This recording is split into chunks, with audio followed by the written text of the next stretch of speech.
Here's a little bit of the game plan for today. So this isn't just going to be me teaching, you're going to be doing as well. So what I want to do first is give you enough information to complete the exercises. So we're going to do this in a couple parts. We're going to go through a bit of a story, my backstory, as some context. Then we're going to jump into some of the major ideas that we're going to cover, and then we're going to break this down with some of the either customers, prospective customers that you guys are working to land for the companies and the products that you're building. And then that, I think, naturally is going to bring up some different questions and topics that you guys want to get into. So this is going to work way better if we have some kind of questions and conversation as we go. Because what I want to do is, we only have maybe another hour and a half together, is send you off with exactly the thing that you want to know about building a sales process by the time you leave. So here's the deal. You're going to be doing as much as I am in this session. Are you guys okay with that? You're down for it? Okay. Well, can I start with a story? Get us rolling? Okay. So we'll rewind the clock back. This is a decade ago, around the time that the first company that I co-founded had just been acquired. Has anybody been through that acquisition process before, where you're getting folded up into another company? Okay.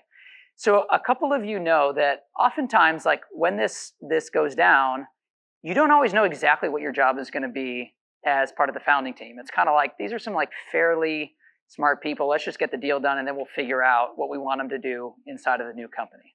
So that was the case with me. And I find myself walking around this big old company, and you'll see a picture of a slightly younger version of myself. And as you can tell, at the time, I was a bit of a boy genius. So here I am wandering around, figuring out what I'm going to do inside of this company, when I get the idea of, we're mostly focused kind of more SMB, more transactional style selling. I think there's an opportunity to start going up market, to start building out a true sales-led go-to-market. And so I tell our CEO, Bill, this at the time, and I walk into his office and I say, Bill, we're going to go enterprise, baby. We're going to go build out a whole team and business unit around this. And at first, Bill kind of looks at me and rolls his eyes, and he's like, nice idea, not a focus.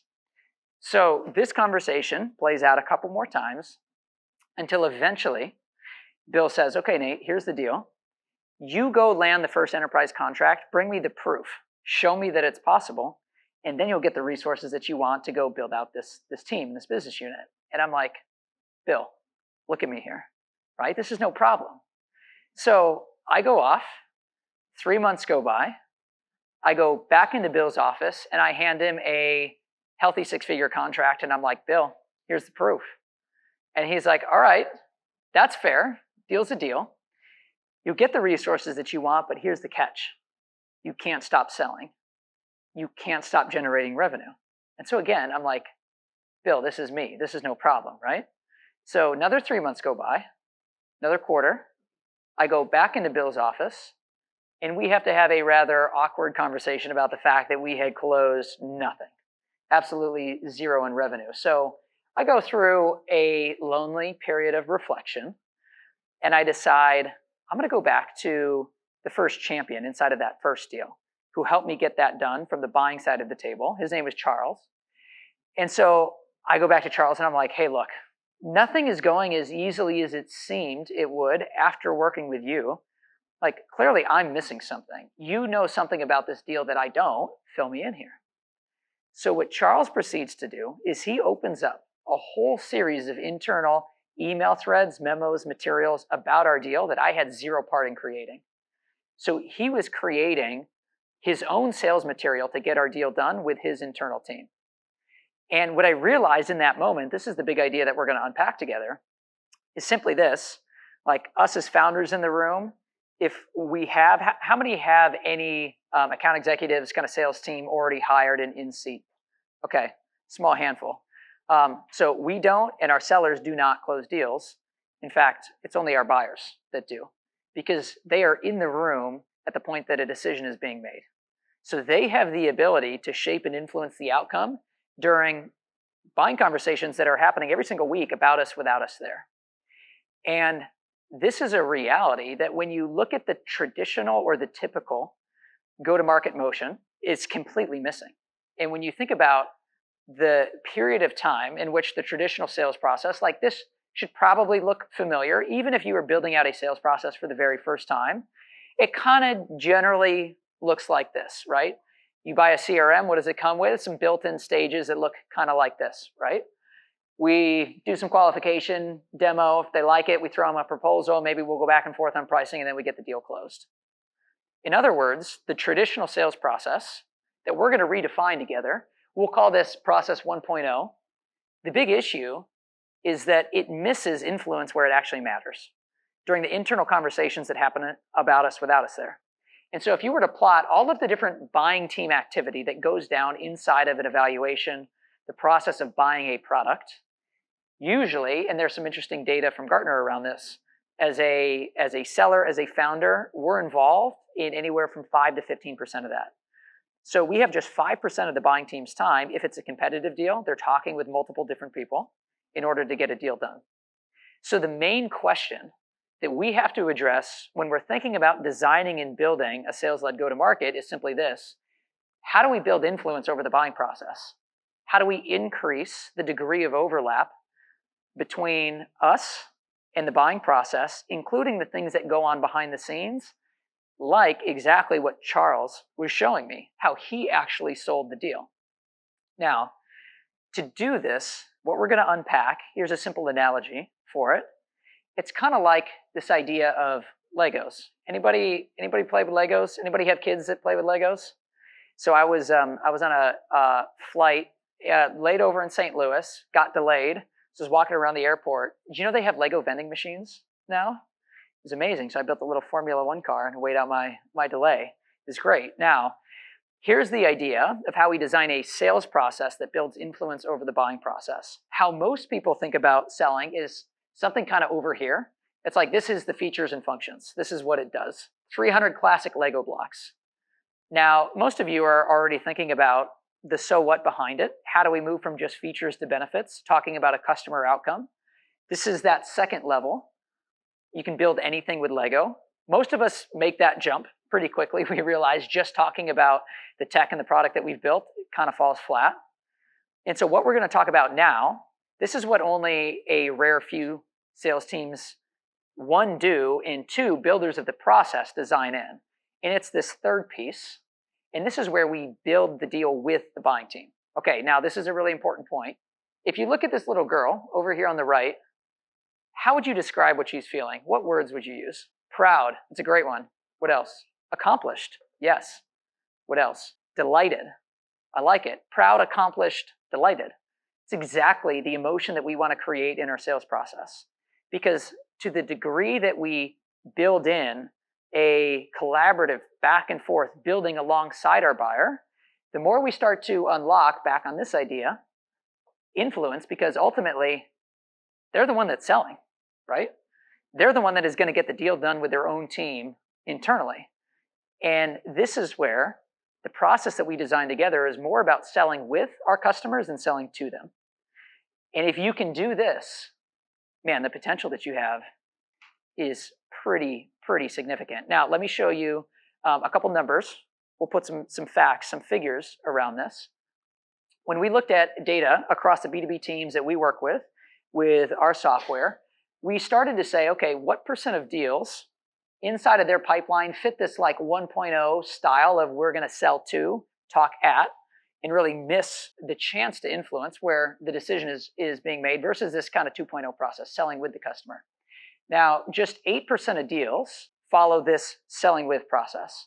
The idea of creating the deal with the customer, the vast majority at the start that we looked at, or kind of more of this old school features, functions type idea, right? Now, look at the difference in win rate.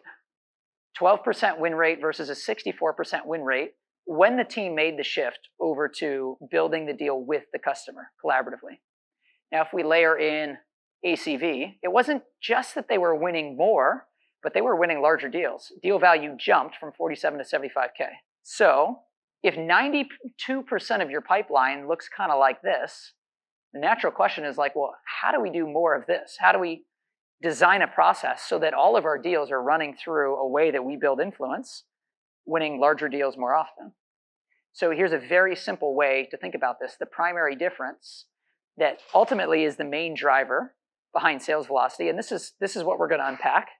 Today we're going to focus a little less on pipe generation, not how do we find new opportunities and open up first discovery calls, but rather the sales process of once we have a conversation with somebody, how do we turn that into revenue?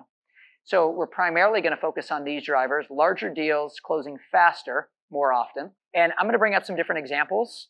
And so you're going to see exactly how this is played out for other founders and for their teams over time. But the reason why this is important and why I want to dig into this specifically with you all as founding teams is now something's changed. Who plans on raising a round of venture funding? Okay, so the majority of people right now, the primary driver, by the way, Bench Sites is a fantastic resource if you want to look at some of the data behind this. The primary driver behind valuation right now is growth efficiency. Bench Sites is the name of that. Yep. The primary driver behind valuation is growth efficiency. How much do you need to spend on sales and marketing in order to acquire $1 new of ARR? That's the predictor. Over time, as you start to grow, you get to market, you're generating revenue, and you're scaling up. This is what's going to drive valuation. So one of the main, call it principles, in the design of our sales process has to be this idea of winning with a little bit more finesse, not force. Like, we are far past the days of slamming prospects with thousands of emails just to get a really, really big top of funnel because we know we're only going to win 12% of those deals. We actually have to ask a different question, which is, how do we generate more revenue with less people in pipeline? We don't want to scale revenue by always adding headcount or always adding spend to acquire new leads at the top of the funnel. Instead, we want to figure out, how do we build a sales process with more upside and without all of the other expenses that come along with them? Because the reality is, for those who haven't yet hired sellers, as you build the process, then you hire in more people to scale it up. The more you have to rely on hiring people, the more you're going to be spending on lead gen to feed them, payroll and recruiting, managers eventually, more complexity and systems and managing all of that. So what we're going to talk about is how we build a highly efficient sales process that influences the buying process. That's the end goal. Okay. Tracking with me so far? Anything that you want to unpack on the big idea here before we get into, so how do we do this? All right. I'm seeing some clear thumbs up. All right. Now, here's the main question that you can ask yourself to answer. How well are we doing moving toward this idea of sales process 2.0, selling with the customer? Just one question. It's simply this. What % of deals in your pipeline today have a documented business case? And the reason why we say business case, we kind of, to answer that, you kind of have to answer, like, what exactly is a business case? I mean, in one way, it is very fundamentally the sales process, but it is how you script the message that is internal to the buying team when you can't be there. It's something that is specific to them, their problems, goals, not just at a persona level, right? A lot of us are probably still in the phase of nailing down exactly what our ICP looks like. This isn't something that happens at a persona level, it happens at an account level. How do we look at what they're going to be saying about us without us there? The only way to do that is to script it out, because your content can be in the room when you can't be. And the act of getting to that message and building that message with the buying team, with your champions, as you develop them over time, the reason why I say it is the sales process is because every step, every stage, every activity that you build into your go-to-market is going to roll up into this. So here's what I mean. Typically, well, number one, most deals fundamentally don't have any message that is unique to that customer, to that account. It's like, here's the product deck, here's maybe a video, we send the same thing out to every person that we ever talk to, right? It's the copy-paste template, here it is. Obviously, falls flat. But for those that do build a business case, oftentimes they look at it as just like one activity that comes at the end of the deal, right? It's like, it's time to get the deal done, let's get a business case together, which misses a massive opportunity to influence the way that that deal develops and to guide everything else.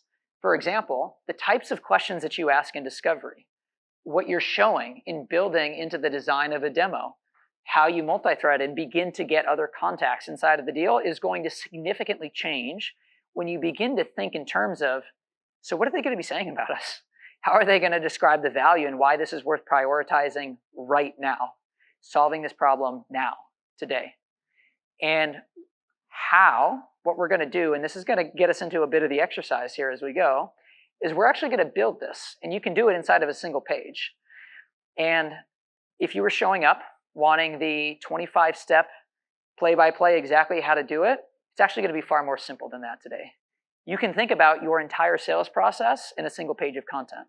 Because to build that, to script where a decision is going to be made, you're actually going to be folding in a series of different activities, skill sets, and go-to-market roles over time. So what we're going to break down is a framework that's called the one-page business case, and you will see how this starts to bring this to life, okay?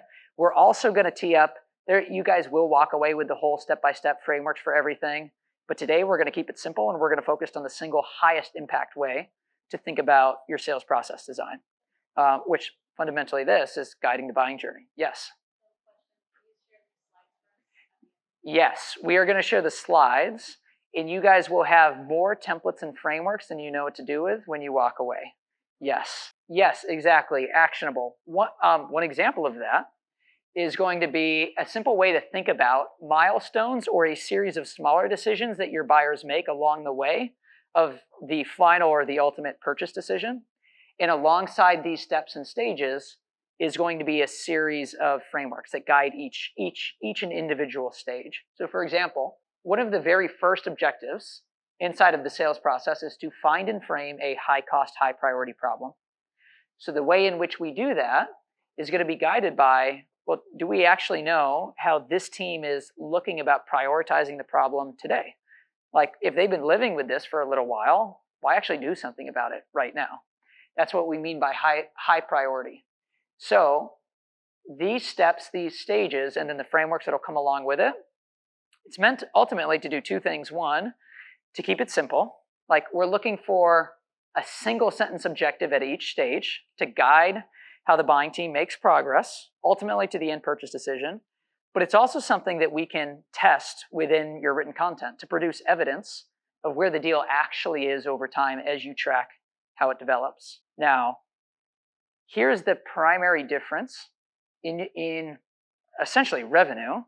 It isn't the product, because far inferior products to what you guys are building will win. And that is the funny thing, is you can have on the flip side, far worse underdeveloped product and steal a deal from a far more mature offering. And it all comes down to how we sell. So what we're going to do is we're going to break down line by line this framework. And you're going to see how this starts to bring this idea, this process to life over time. It's called the one-page business case. And think of it as kind of like, back to the Lego analogy, a series of little Lego blocks that will stack up over time as you run your sales process to align with your customer on what exactly you're solving for and to guide how they go sell internally. Now, the setup for this, this was last October now. I was over in the Phoenix Ventures office. This was right before Phoenix Ventures invested in Fluint. And I was talking to Greg, and I was curious for his take on this when he was in the CEO role, making kind of high-level decisions on big pieces of software, projects, services to go buy, green light, and sign off on. And so I asked, hey, what was one major software purchase in the large six figures that you had to sign off on as CEO? And he said, Gainsight, customer success. I was like, great. So how did you decide that Gainsight was the right system to buy? And what he talked about was, well, ultimately, it came down to three really, really good bullet points. What's the impact against which priority that I care about, that I'm already sold on? And who do I know that's done this successfully? So in other words, Greg's decision came down to a champion from inside of his own team who he already trusted, who had a track record, who had a reputation, who had trust, that gave him three really, really precise and specific bullets that related to what Greg was already thinking about. Said, I didn't need demos. I didn't need long proposals. I didn't need anything complex. I needed a very sharp, easy to understand message delivered by somebody I trust. Those two things work together to essentially create your sales process. That's it. Are we building a champion, and are we enabling them to go sell internally? That's it. One more analogy, and then we're going to get into the framework itself. Has anybody built IKEA furniture before? Yes. Pretty much everybody. Did anybody actually go to the IKEA store to get their piece of furniture? Yes. Okay. Now, was it like right next door, right down the block, and super fast to get to? It was for you. You live next to IKEA? Okay, that's pretty close. For most of us, sounds like most people kind of had to drive. IKEA, that's a thing. IKEA strategically builds their stores outside of city centers. You will never find an IKEA that is centrally located to the majority of the population. You have to get there. Now, once you guys were in the store, was it like a quick in and out? You went to the shelf, you grabbed what you needed, and you were done? No, never, right? It was more of a journey. It's a maze. Yes, you're in there for a while. Okay, so you escaped the maze. Now you got your package home. Was it like it kind of folds out and it's done? No. What'd you have to do? What was the experience of building it like? Yeah, long. You were like involved. Say it. I said risking the marriage. Okay, there you go. There's a little bit of risk. Yeah, you got to put your that's right.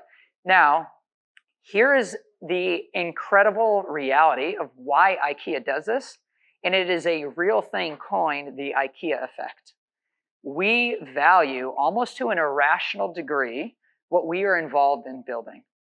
And so if you go to any type of secondhand marketplace, think Facebook Marketplace, eBay, Craigslist, and you look for IKEA furniture, that piece of furniture will resell rather, for 80% of its retail value.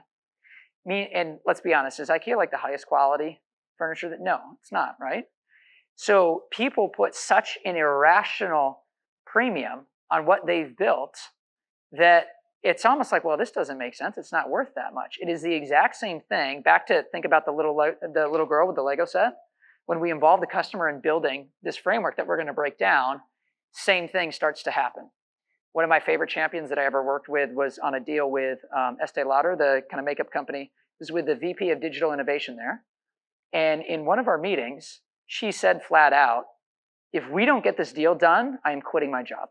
And she was dead serious. She was so sold on getting this deal done with us, she would take it personally if we didn't get a green light to move forward. So what we're going to talk about in building this is also at the same time of how we build the champion. Create champions, enable them to sell. All right, you guys ready to get into the exercise here? Okay, so what we're going to do is we're going to break down each little Lego block inside of this, and we are going to together write a business case for an account that you are working on, one prospect. Does everybody have at least one prospect in mind? One brand, one logo that they would like to acquire? Okay, I see a lot of yes, this is good. Use that same account through the entirety of the exercise. If you have a computer, you can do this on your computer. If you have just a notepad, you can write this out as well. For those of you who are on your computer and you want the actual framework here, what you can do is, let me go over to here. So if you guys go to, let's see, fluint.io/blog here, what you can do is come down to this little search option and then just type in one page. You can search business case as well. But right here, this form, the one-page business case, this is what we're going to be building. So if you want to work inside of the template as we go, you can grab a copy of that and then you can fill it in. If you don't have a computer, that is totally fine. We're going to send a lot of this out to you and just write it down on your notepad as we go. So you can also just Google Fluint one-page business case and it'll take you right to that page as well. All right, so let's get into Lego block number one. All the way up top, we lead with a bold and a compelling title. Has anybody heard of or read anything by a guy named David Ogilvy? Founded a legendary ad firm, okay, Ogilvy and Mather. He had this idea that if he had $1 to spend on creating a piece of advertising, he would spend 80 cents of his dollar on the headline. Because the reality is we all, and this is, he started a while ago, today, even more to a fever pitch, we operate in a very noisy and chaotic world. So the number one thing that is going to kill your deal is just the fact that people don't care enough to take a look. It gets deprioritized behind a bunch of other stuff. And so, in fact, if you look at B2B sales generally, 67% of deals are simply lost to no decision. You didn't lose the deal, you just kind of didn't have a deal in the first place to win. It's not some other offering or competitor. So your very first job in the sales process is to break through that noise and to create something that is worth exploring even further, you do this with your headline. So the way to write a good headline is with the customer's own language. An internal phrase, shorthand, or like a code name for a project that they are actively investing in. Meaning you are attaching or aligning yourself to something that already has attention. That's the hook. Now, one example. So Jim Franklin was the former CEO of SendGrid. When we did a deal with him, afterwards, we were talking about this idea, and he was giving me some kind of guidance in the very early days of building out the concept, the first prototype behind our software, Fluint. And I said, like, Jim, how would you get involved in a deal? How did you decide what to kind of zoom in on? And he said, well, the thing that I cared about most was making the mail move. So SendGrid, an email company, right? How do they win? More accounts, sending more email per account with a higher deliverability rate. So if you were in marketing, product, anything, it all came back to his number one goal, what he called make the mail move. So guess how you could catch Jim's attention? With an email, with a calendar invite, what would you say? Make the mail move. Exactly. He went so far as to say, if I didn't explicitly see that connection or that phrase, I just declined the invite, I delete the email. So the question is, how is your customer talking about this priority internally already? What's the language? What are the words that they're saying? So what we're going to do is, that's step one. We're going to write out a bold, compelling title for your deal. So this is where we're going to split up into small groups, team up with a partner, ideally somebody outside of your company. So if you came with a co-founder, somebody else in the business, make sure that you are with somebody else as well, so you get some outside perspective. This is your first exercise, your first task, is to write out a wicked sharp headline or hook that is going to grab attention from inside of your customer. We're going to take maybe 5-6 minutes. I'll kind of walk around, help out with some questions. But this is the goal, right? A one-sentence headline that sets up the guiding frame to your deal. Okay, let's go do it. Okay, everybody, I'm going to pause the exercise for a quick second, and I'm going to say for maybe 30 seconds. If you guys give me 30 seconds, we're going to start a little clap. You ready? Okay, now we're back up front. Now, when you guys went into the exercise, how many of you guys started to talk about what your company does? Okay, everybody. Okay. How many people went immediately into what your customers are solving for and what their priority is? Okay, handful of you, great. Now, if you're still on, so this is what our company does and what we're building, move over to your customer. And this is the shift, an example of the shift that we're trying to make in how we design our process. It's all about the customer's priority and problem. So if you haven't yet started putting pen to paper around how you would describe in writing what this customer is focused on, now's the time to do that. All right, carry on. You guys want to see an example? Anybody want to see an example of a headline? Okay. So if you guys kind of look up front, and there was a great question. Remind me your name in the middle row. We were just talking about Conor McGregor. So Conor McGregor and his team. Remind me your name? Chaz. Okay, so Chaz had a great question. They're working to land a deal with Conor McGregor's kind of team to build out some curriculum inside of their offering. And so the question was, like, how do we grab his attention? Like, we need him involved. So what can we write down to have his team forward along to Conor to say, oh, let's get involved in the deal? That's exactly the goal. So I'll show you an example from a deal that I'm actively working on. So we had a lead come in from a guy named Carl, who is the SVP of sales for a company called SOTI, S-O-T-I.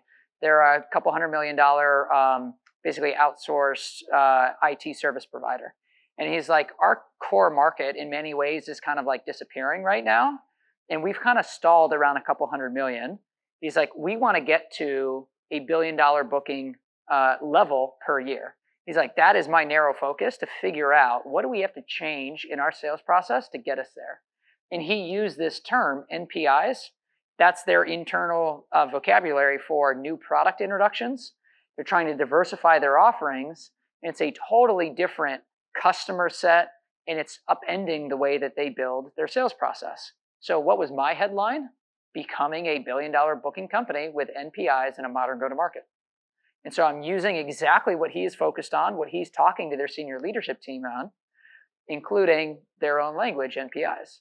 This was after one discovery call, right? So that's exactly what went into it. And I was like, hey, here it is, Carl. And I should actually, I don't have the clip pulled up. Second call, we get up and I was like, hey, Carl, what did you think of the recap? And he was like, this is better than I could have said it. He's like, I forwarded this around immediately to our senior leadership team. That's exactly the type of response that you want out of the headline, is like, that's it. That's what we're trying to do. I couldn't put it into words and you did. All right, so that's the goal of a headline.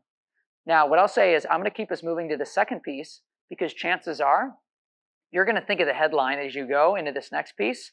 Like, if you didn't get it all down on paper, that's all right. Chances are it'll probably come to you as we venture onward. So let's go to this next Lego block here. So headline, title, next is a problem statement. This is where we say, okay, so based on the headline, like this is your vision of what's possible, and yet there is something blocking it. There is something that's standing in the way. One, it's costly, meaning we can't let it continue. Two, it's a priority, meaning this matters. Like, we have to do something about it. Now, there's a couple different ways that you could think about it. So one example, is anybody familiar with a company called Drift? Okay, most people are. So in some ways, when people think about the problem, they think about, okay, well, every month maybe you have a bunch of visitors, they hit your blog, but you're not converting them. And so you are off your target of 2% versus 1% of demos booked. Most people stay there. They think about, you are actively losing demos every month. And that's fine. Like, you do need to point that out inside of your problem statement. But this is where the art of creating a high priority problem comes in, is this idea of, so what does that mean? Those two words, which means, or this means, that's what your deal is about. And that's where you begin to get rid of things like pricing sensitivity. And you don't get into a long back and forth on the negotiation, because they're like, yeah, we have to do something now. So what does it mean that we're actually losing demos? Well, now we have to go back, because we're missing our organic targets. We have to pump more ad money into the top of the funnel. So what does that mean? Well, that's driving up our cost to acquire every new customer. Well, what does that mean? If our CAC is going up, well, like, we're going to miss both our revenue and our CAC target. What does that ultimately mean? Well, we're getting ready for a fundraise. I'm not so excited to put that inside of our pitch deck. What is that going to mean, right? And you can play that out a couple levels. So that's the idea. Don't just stop at a first level problem. What does that actually mean? Rippled out to a second or third order problem. That's the art of a good problem statement. Yeah. What do you think about, like, marketing principles? And you got this kind of fear of loss, sense of urgency, and indifference type of selling. Like, what did you see as you place the headline being more effective? Something that's instructive, like the headline that you showed, or something that's more like, fear-based, loss-based, like? So it can kind of depend, but especially early in the deal, maybe you've just done one discovery call and you don't really have a good read on the internal culture, style, personality. Lean a little bit more toward vision first, because if you come in and people feel like, I mean, you don't like truly know us, how are you calling us ugly, right? Then you can start to actually build up resistance. That's counterproductive. So what you want to do is show the art of the possible, where their vision is, but then introduce and say, like, hey, this could be possible. $1 billion booking a year company, but here's what's going to have to change, because it's not going so well right now. And that contrast is what really kind of builds the interest or the intrigue. Other questions on the problem statement? Okay, I'll give you one other thought to think about on the problem statement. Has anybody ever heard of the slow elevator problem? Okay, so let's say you guys, you decide, hey, tech isn't for me. I'm going to go start buying some buildings. I'm going to go into real estate. And in one of your buildings, it's a pretty old building, a lot of your tenants start coming to you and they say, hey, this elevator is way too slow.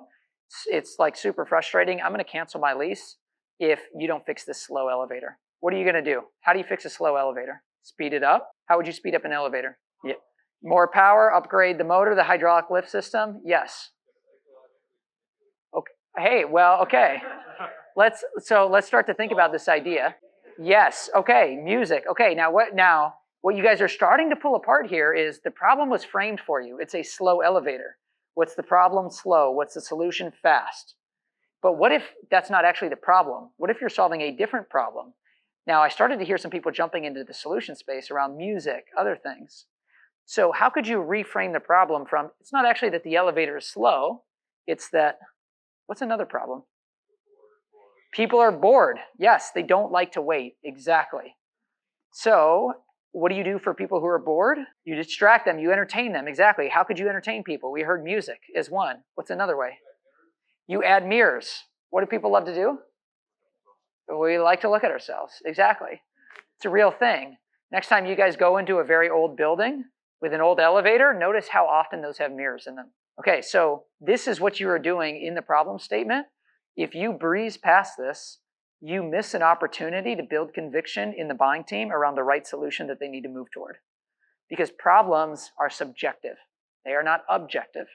They can be framed and reframed to help people think about their scenario differently. So, keeping that in mind, how do we, back to the goal here, how do we find and frame a high-cost, high-priority problem? That's your next exercise. You can build on the headline, say, here's the vision, but actually, here's the issue. What do you want your customer saying about the problem internally in a way that is framed to eventually align with what you can do uniquely through your solution? Okay, so we'll take another maybe kind of 5-6 minutes and work through the problem statement. Who's at a draft problem statement that they want to share with the group and break down? Okay, sweet. So I'm going to bring us back together, and I'd love to hear an example. What have you guys come up with? And we're gonna give them a chance. I think you guys will probably be curious to hear this one, so go for it. Yeah, so I met with a potential client this week, and one of the biggest statements they said was like, Ruben, that you can figure out a way to keep my database of candidates up to date, so that we don't need to go to LinkedIn to find out if someone's open to work or did not promote it. It just takes tons of hours for our recruits. That would be so interesting to us. So I said, okay, always say candidate profiles. So it's internal to that, right? So for us, it's saying, what was the, sorry, after the digital site, it was asynchronous to always up to date candidates. Okay, so their problem, what they're going after is out of date candidate data. People are always changing, they're leaving jobs, turnover, it's quickly expiring, always expiring. Now, what does that mean for them? So back to the drift example of, hey, you've lost some demos, you've reached a level of, you've got some dated data on your candidates. So what does that mean? Then to make a decision that we got to go get work dimension, bring any more of a talent pool, or what if it was just out there? Okay, so do we have to go find new candidates, or can we make the most of the people that we already have? Now, if they have to go and find new candidates, what does that mean? They're spending time on top of funnel recruiting. Right. So costs, expenses, marketing. There you go. Is there something around kind of time to hire, like the time to reach back out to somebody who they already knows about them is far faster. It's a compressed cycle as compared to educating somebody new at the top of the funnel on a candidate. Question would be, maybe they got some open roles that have been sitting open for a little while. And so what you guys will notice is when you think about your sales process, one of the key skills is discovery. What you'll find when you start to write out this problem statement early, you figure out exactly what you don't yet know about that customer. And so as much as this is an act of documenting, putting down on paper what you do know, it's actually more an exercise in discovery. Figuring out in that second, that third, fourth conversation, what do you need to go back to? Yeah. The irony is that when I asked this question, I said, hey, tell me about your metrics. Like, what are the biggest metrics that if you look at your measuring stick, that maybe we didn't have? They're like, screw the metrics. Let me tell you what the biggest column is. I have to sit and go 180 profiles, go to LinkedIn. By the time I figure out this works, if I don't get anybody, it really didn't work. I just spent a entire review, right? So it's like the metrics was the question, but the real problems they may change. So it sounds like they met a very logical question with a very emotional response, meaning this is something that they are seriously frustrated and maybe even anxious about getting resolved. So what's interesting is when you guys look at, as you start to go deeper into the problem, how are you met with what level of emotion? Because oftentimes what that will tell you is something about timing as well. Like this problem, if it's been going on for a long time, why not just continue to let it be for a little bit? And so as you go through, again, think about this idea of early, after your first call, trying to put down on paper what you heard, it's going to lead you into other elements to explore in your second call. And that's the art of a really good problem statement. Any other questions on framing up problems before we go into the next little Lego block here? Yes? If there are some metrics that you can follow to look at are stuff, right? How do you balance, right, these back house men that you have in their chat to like their like your meals and what was on, especially in their a large stuff in the time for you, like and those research you that you've done, you have been where there's like it's been a lot of hard place to actually find something that's like, oh, wait, it's a lecture. Yeah. You just compare it to other where this isn't fair. Yeah. So one principle is the point of your first meeting is to get the second meeting. And so you don't want to leave the first meeting without the second meeting in place. And so you can simply ask, hey, does it seem like this was both interesting and important enough to find some time to follow up in between now and then? I'll build out a short summary of what I've heard that we can continue on. But I'd be interested to know, do you think it makes sense to talk again? Maybe, and this is where you can start to get a read. Like with this deal that I was showing you with Carl, I was like, hey, would it make sense to meet again? He's like, yes. And I was like, okay, great. Is that a this week thing or maybe kind of like in a couple weeks type thing? He was like, no, let's meet again Wednesday. We met again 2 days later to review and build it out. So you're going to get a lot of signal when you start to set up that second meeting of where exactly this problem sits in their list of stuff. Yeah. And then also you're saying, right, it's when you realize that like more anxious about something else, or maybe that's the higher, yeah, that's basically reducing your stress and pain. Correct. Correct. And so you heard it in Ruben's example, like they came alive and they were pretty animated in talking about it, which is, again, a signal that it's probably up pretty high on their list. But here's the thing, and this is why we talk about it as a high priority problem. Your contact's biggest problem is not always their company's biggest problem. And so you may have somebody who is really frustrated about all of the time that they're spending on LinkedIn to get some up-to-date data, and they bring that to somebody else who frankly just doesn't care because they don't see how that aligns with, for example, a role that they have lingering, sitting open, and now you're going to have to recruit brand new people who have never heard about your company, extending the time to hire. That's their problem. Spending more time in LinkedIn is not what gets the deal done. So that's how you layer the problem to help your first contact, who's becoming your champion, go sell to their company. You're leveling up their message. What is your framework around who's more important than Phyllis? That point is got providers though. Ultimately, the situation is where it's not really that you make that into that because if the buck still stops the person that sits above that. So yeah. Is there a framework where you kind of determine is this person my champion? And for that's in the job title, but like how are you even made to get this situation? Who is this? I mean, yeah, it's a very salesy phrase, but have you guys ever heard of the concept of an economic buyer? Okay, so the economic buyer is not the champion. That is somebody who may not be personally connected to or experiencing the problem, but they have to take from their budget to allow your champion to go solve it.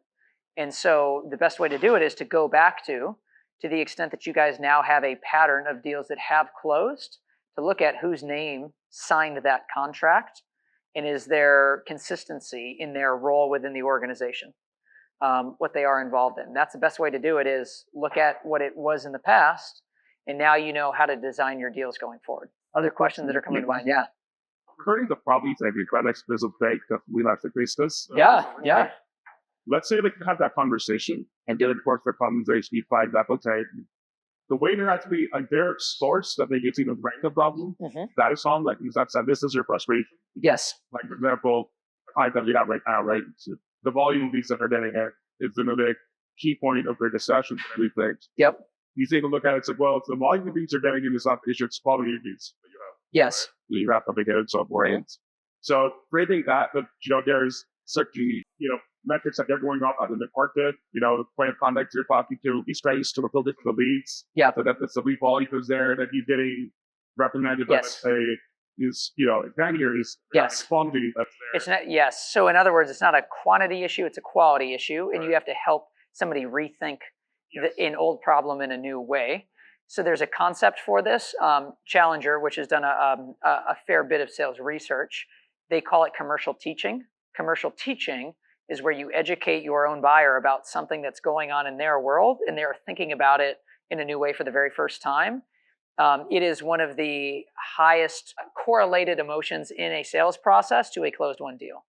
That like, have you guys ever had somebody lean in and just say to you like, oh, I hadn't thought about it like that. And they kind of pause and they're like, oh, and like the conversation stops for a second and they're like, that's actually a really good point. Tell me more. Whenever you guys hear those words in the sales process, that's interesting. I hadn't thought about it like that. Tell me more.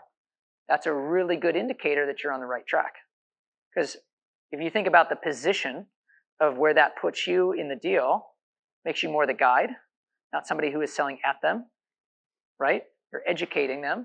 That's a really powerful experience. So you're on the right track if that's happening in your deal. Yeah. It's probably the very basic question and just I feel like people involve the right thinkers with like writing.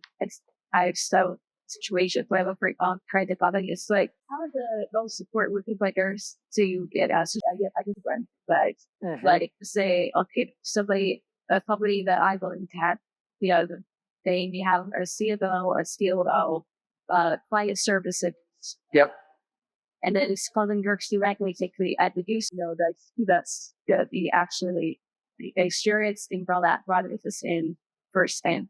Right. But sometimes like see that the people who are the experience with firsthand things are ones of it. Yes. But then the ones that are like board for the top that are correct. I don't know. Yeah. Cancer problems like. So this is it. This is a good topic. How do you identify who is the right champion to partner with inside of your deal?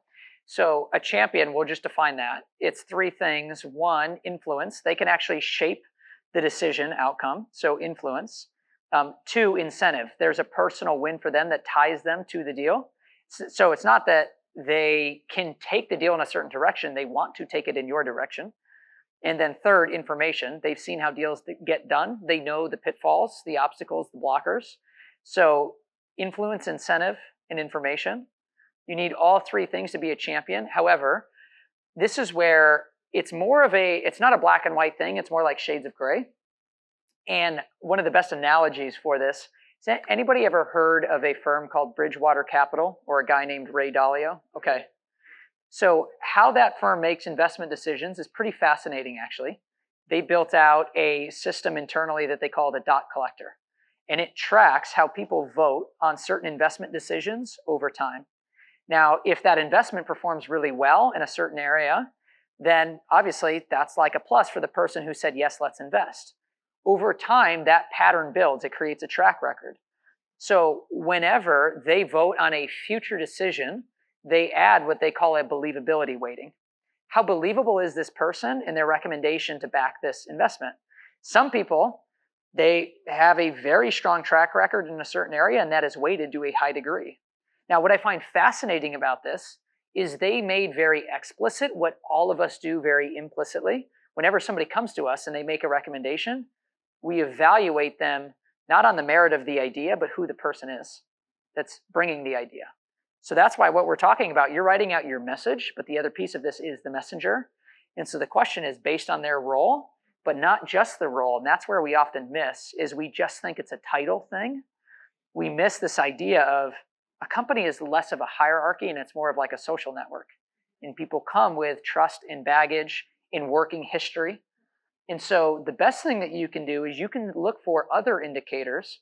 Like, for example, go back to the concept that Chaz brought up around the economic buyer. An executive who changed jobs, and then you start to see a couple people get recruited and follow them over shortly after, chances are it's because that's the person that they trust. Remember the example that I shared about Gainsight and Greg's call there? And he looked at the person, 3 bullet points, and that was it. Who's the person that they're going to look to and say sure, this is good? This good? Okay, we'll do it, right? That's the person. So that's how you think about a champion. Now it's a good shifts inside of one. Yes. Yes. That's really important, especially who has a sales cycle that is longer than 90 days, more than 3 months? Okay, vast majority of you. Okay. The reason why I ask this is because a whole lot can change in a deal over time. So who may have been a champion at one point, 3-4 months go by, maybe a train wreck of a project gets pinned on them. Sorry, they're no longer the right champion to bring your deal forward, to bring your message forward. Yeah. I would say that depending on who your champion is, Yeah. how you gauge their, let's call it merit or trust, right? Yep. You have to adapt the resources that you share, your business case, to be able to stand on its own a little bit more. Yes. If you're starting to judge that maybe they don't have as much influence as you would like. Yes. And you're going to have to speak for yourself. That's right. That's right. And so if we go back and we simply define what we're trying to do, we're designing a sales process to build influence over the buying process. How do we do that? We create champions and enable them to sell internally. So to your question, if you have a weak champion, what do you need? You need to balance that out with a very strong message. And on the flip side, you might be thinking, well, like, we've shipped the same old product deck and we've gotten a deal done in the past. Reason why? Your champion did all the work for you. Chances that they actually sent that around are pretty close to zero, but you were able to compensate because you were very high up on the champion scale. So it works in both ways. Now, obviously, best combination is both, right? Strong champion, strong message. But yes, you can get a deal done with a weak champion and a very strong message. All right, you guys ready to lay the next Lego block? Okay, so we've got headline, priority, problem statement, framing. Now what we're going to go into is the recommended approach. And this is where most of us jump to, like, okay, we laid out the problem, let's talk about the solution, baby. However, there's a higher order question that your buyers are always thinking about. So let's go back to Ruben's example around out-of-date candidate data, job tracking. What if they decide, well, actually, maybe the right way to go about this and to fill these roles is a employee referral program? Like, let's incentivize our employees to bring in more people that they know and they trust. Like, could we find quality hires that way instead of us doing the sourcing? Let's create some referral incentives and a way to track that. Now, that question, it's not competitive in the sense that it's another way to update candidate data. It's an entirely different route to the same goal. And this is oftentimes what we miss, is very simply, what an executive is doing is they're thinking about the right driver or the right lever to hit a particular outcome. And there are a lot of different paths to reach a specific outcome. So for example, let's say your target market is a CRO. What are they trying to do? Increase revenue. They can do that in a couple ways. They can expand the existing base. They can focus on acquisition. But for each one of those, there's a number of different pathways that they can go down. And so when your deal gets deprioritized, oftentimes it's because they don't think this is the right driver, the right priority to focus on. And so you first need to build a bridge between the way you frame the problem and what you do uniquely through the approach. So there's some nuance in this. It is not your feature set. It is why you do what you do. It's a higher level category question, not a competitive differentiation question. And when you miss this, this is when you start to get really excited about the problem, the fact that somebody needs to solve it, and they go an entirely different path, and then the deal evaporates. So it's approach. Then you can set up what's unique or different about your product. Questions on this piece? Okay, here's an example of how this plays out inside of our deals. One of the biggest categories in sales tech is something called conversation intelligence. If you've heard of Gong, Clary, right? Big platforms, call recording, call insights, so on. Now, if a CRO is trying to drive up revenue, that is a pretty well-known category of spend that they could say, hey, our sales calls are really ineffective. We're not doing really good discovery. I want a recording of that call so that we can coach our sales team on that, okay? So that is one option. And what you do in your discovery is you start to ask some questions to say, hey, for example, makes total sense, higher quality conversations, more revenue. That link makes a lot of sense. How are you thinking about the conversations that your sales team aren't part of? And so I'll ask that question to set up the idea of, sure, you could get a call recording between your rep and the buying team, but what about all the conversations that your rep isn't even a part of? For every one conversation that your sales team is in, how many conversations do you think the buying team is having about you? So I'm not telling, I'm just asking. And that's how you build conviction in the approach, is you say, oh, that's interesting, maybe we've missed something here. And then you can ask, so if you wanted to increase the quality of buying team conversations that you can't be directly part of, what do you think would need to be true about how you solve for that? And that's where we get into the idea. Part of what we've been talking about and what we've built around is this idea of content that can be in the room when you can't be. And so you are building a bridge to walk somebody up to why you do what you do. And that's where eventually, by the time you are talking about features, people are like, oh, this makes total sense. Like, when can we get started, right? Now, there's 2 other Lego blocks that we're going to build, but questions about this piece. I see your wheels turning. What are you thinking about? Oh, I've already I wouldn't say it's a good boss. Or Amazing. You're working through it. Yeah, but I'm now going back to share process on this Good fingers. Yeah. basic very though. You're this conference stuff. Okay. To get better one, I've been versions to go back and then selling it's out. They now and they're probably adjust this specification and it's up this pounds. There's the need pictures as other staff. And what is the main thing that calls problematic? Yes. Okay. So here's the next exercise. If you feel like you were able to go in and write out the recommendation based on the framework, go for it. The next most valuable thing, and sometimes what's worth its weight in gold, is to figure out the right question that helps people rethink the approach that they're going to take.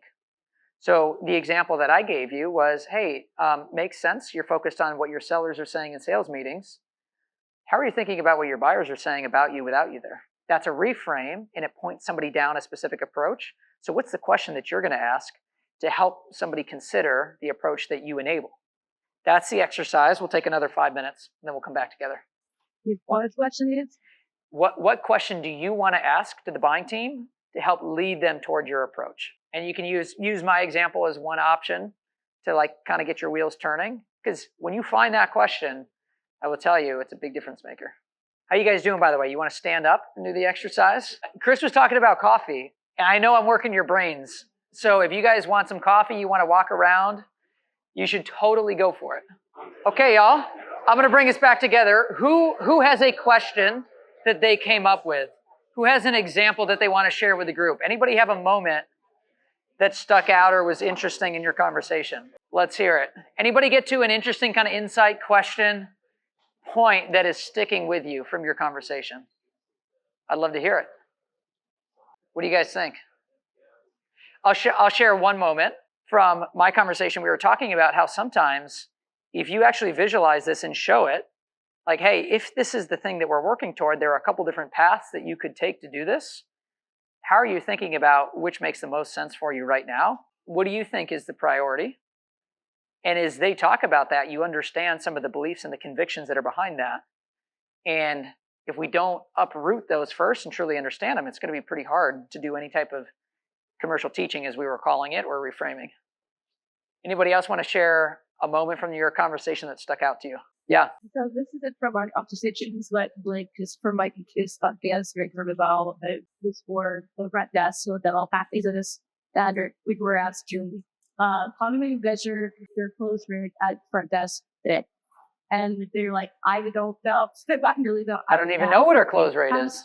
How the sales or at the time that right just like menu call those or any content for it into the EMR where it's this guy and I don't know which calls to listen to that actually answer this question. It's like, well, we have the solution for you. Like, we're this, all over 4 days and of their homes. And, we've actually showed them how they correct all of this crazy. And it's interesting because it's like, we were saying like, oh, well, these other ESOs, and then the servers are like the church conglomerates are measuring this. Yeah. Why aren't you? So Totally. like challenging it out.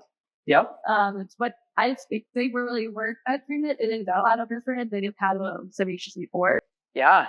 Well, sometimes like a good question is one that they can't answer. It's like, I have zero idea what my close rate is. It's like, okay, do you think you need to know what your close rate is? Like, is that an issue? Let's explore that for a second. So it's more than okay. It's good if somebody has to sit with the question for a second. All right, let me give you guys the last 2 Lego blocks so that you see how it all comes together. And then we'll talk through some more kind of takeaways and final questions. Now, what we were talking about is building a bridge. The question is, what are you building a bridge to? And this is where you have to make it very specific and concrete. What is the payoff? A clear visual of the future. Now, if you did a good job in your discovery, getting to the heart of the issue, maybe even putting some numbers around the problem statement, like Heck, you don't even know what your close rate is. What you can do is put right next to it what could be possible after they walk across that bridge. So just to recap, here's the big vision of what's possible, the priority. Here's the problem that's standing in the way, not so good. But together, following this approach, this is what we unlock. And the human brain understands things in contrast. So value is only in comparison to something else. So when you put where they are today, where they could be tomorrow, side by side, the difference between these two things, that is the value of your deal. And the bigger that gap is, the less pricing sensitivity and resistance you're going to face, and the more urgency you're going to see inside of the deal. And we can't leave this up to interpretation or guesswork. We have to put it down on paper. And we go back to the question of, well, what if we have kind of a weak messenger champion? Give them the numbers, put it right there, side by side, so that they can clearly see. The key thing is, this doesn't have to be right in the sense of we ran a full-scale model DCF analysis and here it is. It just has to be believable because it was coming from inside of the buying team. So here's the thing. Your number may be more right or more correct, but if it is your ROI number or your projection that you put in as somebody outside of the company, it's not going to be believed. So the key thing is, it's the customer has to say what's possible, and they have to build the number with you. That's back to the little girl building the Lego set, right? That's when we build it with them versus doing it for them, because it's their number that they're going to have to own internally. All right. So very, very last Lego block is the investment. So to unlock that payoff, what's required? And this is where most times we think about our contract, right? How do we price our deal? But what the buying team is going to be thinking about is far more than just dollars in the budget. It's time, people, resources, focus, energy. Who am I going to need to pull off of what project and reallocate their time? What does implementation look like? Like, how long is the go live process? Has this been done by people before successfully? You sure it's going to work? In this, counterintuitively, the more specific you say, hey, this is actually going to be a little challenging in the first 60 days. Like, you're going to have to put some time and some work into this. And this is what we need from you. If you want to hit this payoff, this is your role. The more specific you are about that, then the more everything else becomes believable. And so that's the last piece, is the investment. You put that all into one page and you do that over the course of the sales process. That's where win rate ACV comes from. And when you're winning more with the same amount of pipeline, you're spending less. Top of the funnel, that's all the way back to where we started, efficiency. Yes. So this is where there's kind of a push around because, there's this thing ourselves and we're also great. People say, you can't, learn how to working on the priorities for the sport. Yeah. They're great. So, that's to where the government score is the value crowd visit or in the head. So how did you overcome what that means? Well, it's not like if you can just hire people that's there because if they athletes that the French stakes right. So yeah. So it's just too much and it's certainly just well there's two thoughts to it. One, the best approach is obviously none of those points of resistance surface in the first place. Now it doesn't always happen, but so I'll give you an example. The largest deal that we'll do this month, we're coming up to our very first renewals, and we have our first customer that's up. I put down pricing for 1 year, and they're like, let's make it 2 years. I don't want to go through this again in a year. I know this is the direction. Let's just do more. Let's up it. And so when you get somebody coming back to you, and you will often hear this, especially when you're talking to an executive, if this is truly the most important thing, the biggest risk that they're thinking about is under-resourcing this. And so you will more often hear, what else do you need? I can't afford for this to not work. So what else do you need to make this successful? But that only happens if you've done a good job aligning to the priority. Okay, so that's the best answer. Now, if you don't get that answer, that's a signal of, okay, maybe we didn't develop the message enough earlier. Yeah. Exactly. And so then you're more into troubleshooting mode. And you're trying to figure out, okay, well, is this really about needing to spend too much people time? in too many people? Or is it more about the fact that they just don't think that this is important enough to solve for right now? That's a more existential threat, do the deal. Where on the flip side, the answer could be, hey, no problem. We have some partners on the services side. If you're open to building in a small amount of budget, we can grab hours from them and make sure that you're set while your people keep working on this project. So that's an easy math problem. You add in more resources, but it all relates to, well, why is that resistance coming up? And why is it even there in the deal in the first place? Yeah. Just so my clarification, previous like in 1.30 meter at the target. Yes. So on the third side, definitely we build that target with that things like what they get, or we have stuff like these are software lower opens. Okay. So one of the things I work with are actually this is kind of because they're much more based to get more about how Yeah. one of the features then but with that, but there's some reason to board itself that this is how much on with stay, but it choose our product. This is how much time we're going to let's see. Yes. So that's beneficial for you see the increase size. Right. So when we fish like others, the recommendation we guide created with that. Yes. That's great. That's great. And the key thing is that they are validating the inputs alongside you and saying, oh yeah, that checks out. Like, because ultimately they're going to have to answer a year later, hey, we invested in this on the premise that we're going to save X amount of time. How much time did you save? Like, they're going to ask their people, not you, first. So whoever fields that question internally, they have to go through the exercise of finding that number with you because they have to own it. But your approach there is great. How you get to the number sounds right on. In this process, when and where do you incorporate like social proofs? As far as like here's a current customer that's very similar to you, kind of going back to the and all again, the way. maybe I missed it, but yeah, The whole way through. And this is where, alongside of this, you can be telling stories of like, hey, that actually sounds pretty similar to what was going on inside of this customer when we first started talking. Here's what they were facing. Here's what they found. And here's why they decided this was the right approach to take. A year later, this is the difference that was made. But like they did that because they were pretty specific about dedicating an entire team to this alongside of us. Right? So it's the whole thing. Let's do one last question, and then I want to bring you through a couple of resources that you guys can hit after to bring more of this to life. Anybody got a final question? I mean, a lot of these deals, like as the enterprise level for us, there is these collaborative with us. The leadership to me follow it down to sales, an actual person that's on the funnel. Yeah. And so, obviously, I would non-scale to like this has a large AC side to this. So, how much to bring the rest of the organization and be like back in something like this? How much you leave on that person who was on the phone, kind of funneling it up or down? Like, I'm talking about these bigger deals, the obviously second all go in one.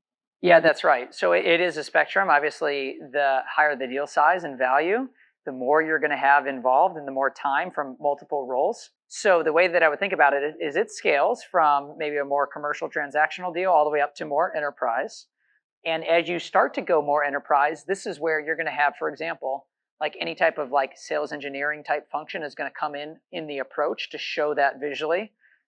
You might have customer success joining in who is typically on like post-sales and delivery. They're probably going to jump in pre-sales to talk about the investment. Like this is what your first 90 days of go live are going to be like, what we need from you to make this partnership successful. All the way on up to access to the executive. Like you're probably going to have more of your own executive team involved in talking about kind of the vision piece of it.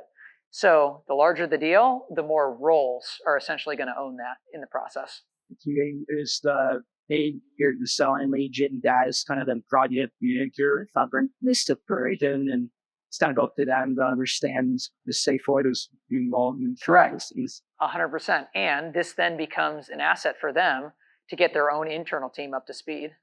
So they reach out to you, they want some executive presence on the call. Hey, here's what you need to know about exactly what's going on with this customer, what we're solving for, where we've gone. And you can very quickly see, like, where are the gaps in the deal? Why might we lose this deal? You can see how well developed or not things are because you have the evidence. It's in writing. It's right there, and you can see it pretty quickly. sorry to trail this question. Yeah. A little bit, but I think instead of getting a simple up out of the box, here's the deal. Yeah. Does that all go away? Is there now a stage for a business case? I don't know if that's foreshadowing the next part of this presentation, but like, what do you think about that 1.0 with no stages compared to adding something like this? Is that just part of the negotiation phase? Yeah, good question. I could probably answer that best if I kind of show you a little bit about what we're building, if you'd be curious to kind of see what we do. Okay. So I'll show you an example. When we think about kind of the 1.0 versus 2.0 idea, here's my beautiful wife, Erin. The way we think about it is so this was the example. Every stage within the sales process ultimately rolls back to this idea of guiding the buying journey through written content. And so when you think about it, like as you go through each stage in your process, there's going to be a different type of written documentation to look at. A, where is the deal? And B, how do we guide it? So for example, early stage, like stage 1, we start to generate kind of the first version of the business case. Maybe you have, a recap email that delivers it. Stage 2 or 3, you might say, hey, at this point, like we need to get more of our sales engineering function involved. I'm going to get a, demo brief built and send it out to the team. And so in the 2.0 version, the way that you're thinking about it is specifically defining what is the buying behavior that we're looking for, not what we do as sellers, but what is the buying behavior that we're looking for, and how can we use our written content to guide it and to test for it and to see, like, is this actually happening? So that's the main shift. Is it's not about what we do. It's not we sent the proposal. It's did that proposal actually make it to the executive, and did we have their data in it? That's Jared's walk that we're showing that he's counting one figure. It's not necessarily into those as much as yes, correct. That's right. And that's the difference. Again, it's not if we go back to, let me come back over here. It's not that you're talking about this idea here, how we build influence over the buying process. It's not that, hey, they showed up and they took a demo and they said, yeah, send me some stuff. I'll take a look at pricing.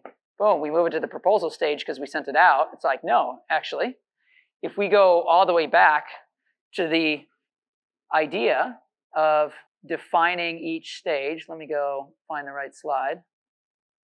Actually, let me show you this in terms of the resource that I'll send you. You go back to here. There's my arrow. This is one of the resources that I'll send you. Is when you go stage by stage and you look at the single objective, is like we can't actually move to a proposal or a demo stage because we don't even know who the executive is that's sponsored this and if they've even looked at something that we're trying to solve for. And so that's where you map it back to the internal behavior, and then you could say, what type of content do we need generated to guide that? Like what do we need forwarded to the executive?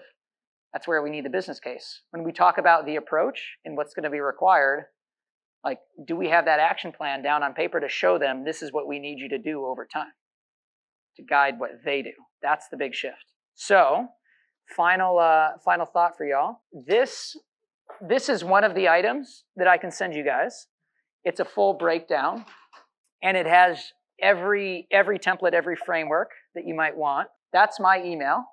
If you guys now, if you want all the materials, if you want the framework, send me a quick email just with the subject line, Phoenix Forward, and I'll follow up. You'll get the business case, you'll get the stages breakdown, I'll give you the slides. I have some other kind of video breakdowns. And then last thing, there's a full course that I'll get you guys. If you want to go in, there's like 5.5 hours of breakdown on each topic. So just send an email like Phoenix Forward in the subject line, and I'll get all of those resources right out to you guys. I'll say, Chris, anything that you want to wrap up with? Words for the road? No, thanks for coming. Okay. Thanks, Nate. This is awesome. Well, thank you guys.